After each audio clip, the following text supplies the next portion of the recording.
lot of really exciting things happen at the Arts Commission. We do every year, but 2016 was particularly exciting. We got to install 2 really amazing public art pieces.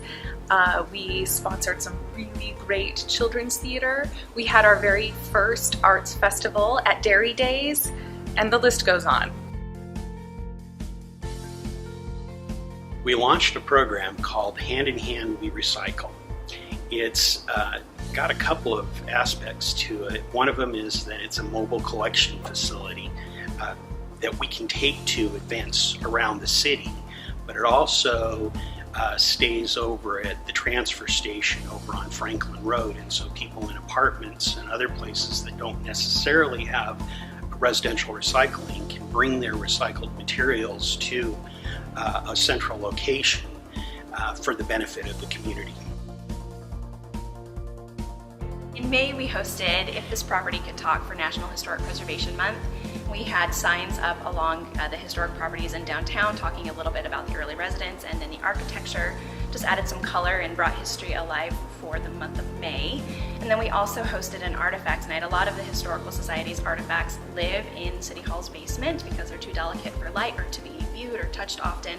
So we pulled all those out so that the community could take a look at them.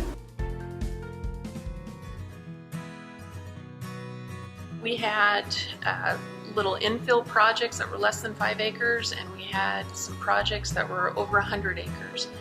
And we had the big project go in at, it's just getting started at Franklin and 10 Mile.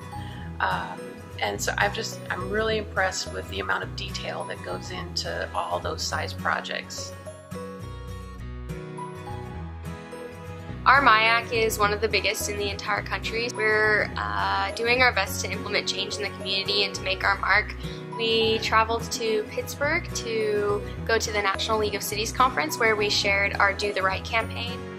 We have a lot of commissioners and city council members from all over the country who are willing to help us and are going to jump on board with us and spread it throughout their community too.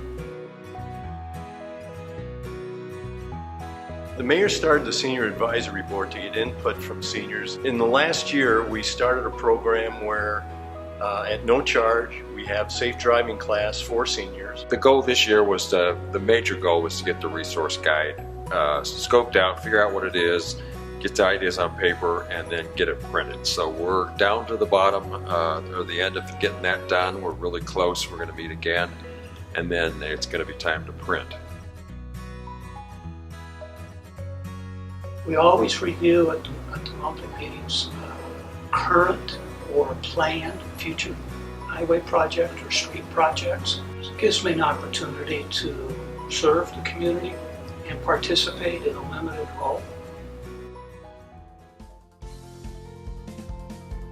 The changes to see the parks where we're at today and the kind of parks we have, it's just awesome. Pathways right now are a huge priority. You know, connecting the city for, you know, biking and walking and jogging and all that stuff.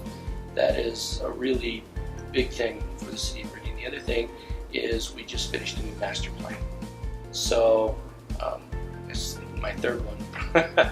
But, and it just kind of is the guideline where we want to get to in the next 10 years. It's rewarding because you feel like you have a voice, and it's a way for people to give back.